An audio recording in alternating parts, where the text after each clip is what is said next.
Então vamos lá. Teste 4 do capítulo 13 é o seguinte, tem um satélite, que é o satélite 1, ele está em órbita de um planeta, em órbita circular, né, em torno de um planeta.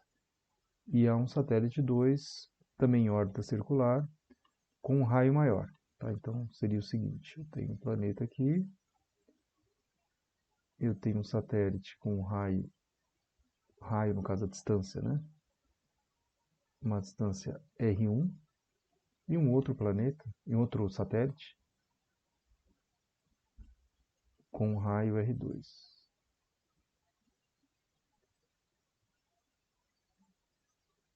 Que seria uma distância R2. Tá? Então aqui seria o R2 e o outro R1. R1. Onde R2 é maior do que R1, né? Então pergunta, o item A. Qual dos satélites possui o maior período? Então item A. Qual dos satélites possui o maior período?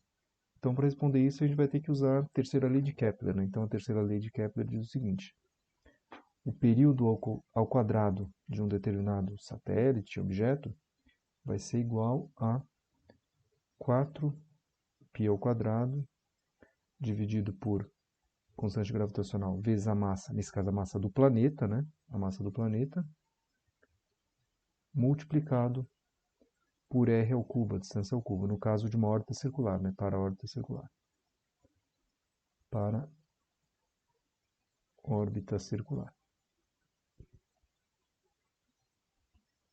Então, os pontos importantes aqui é perceber que essa massa aqui vai ser a massa do planeta, eu vou colocar a massa do MP, massa do planeta. Isso você consegue descobrir na hora que você faz o desenvolvimento desenvolvimento através da segunda lei de Newton para chegar nessa relação. Tá? Então é importante fazer o desenvolvimento para você entender que isso aqui vai ser a massa do planeta e não a massa do satélite, dos satélites, né? O período, então, vai ser o período da órbita, né? Então, quanto tempo ele dá uma volta completa. E esse R seria a distância do centro do planeta até onde está o satélite. Tá? Então, são as três informações importantes. Veja que isso aqui é tudo constante, né? Então, isso aqui vai ser um valor constante.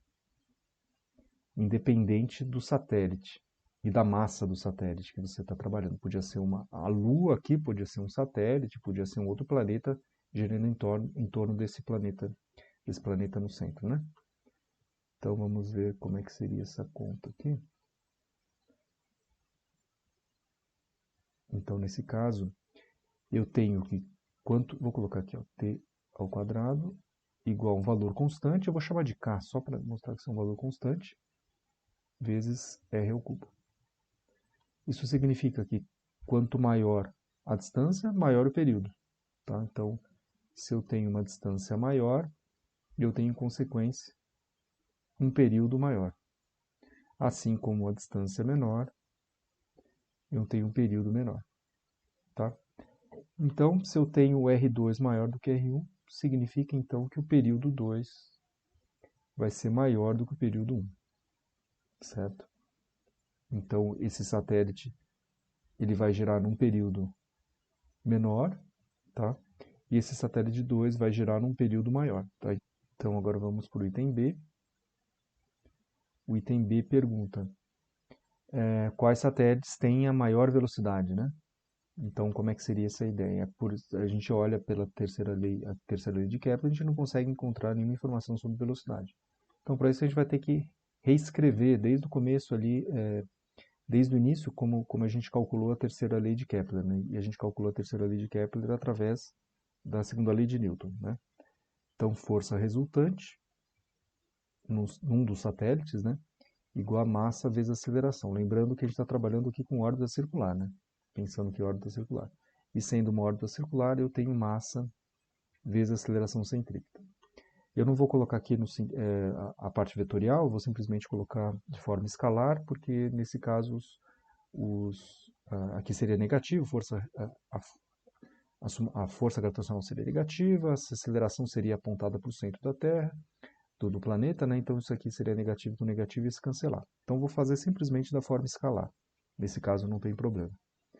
Então, a força resultante vai ser a força gravitacional. Então, vai ser G emissão, mzinho dividido por R ao quadrado. Então, veja, o mzão seria a massa do planeta. O mzinho seria a massa de um dos satélites, né? Que vai ser igual à massa de um dos satélites vezes a aceleração centrípeta, que é V2 sobre R. Tá? Eu estou calculando, então, a força resultante num dos satélites, né? Então, por exemplo, esse primeiro satélite aqui, tá? Então, com isso, eu corto massa com massa.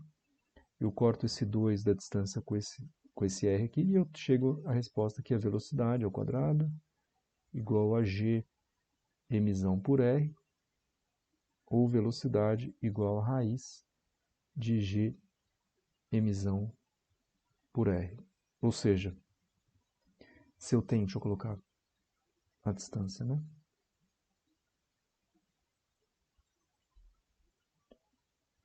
Então, se a distância é grande, do satélite até o centro do planeta, significa que a velocidade é pequena. E se a distância é pequena, a velocidade vai ser grande. Tá? Então, olhando pela nossa relação aqui, se eu tenho R2 maior do que R1, significa então que V2 vai ser menor do que V1. Tá? Então, essa é a lógica aqui desse teste. Tá? Então, é isso aí.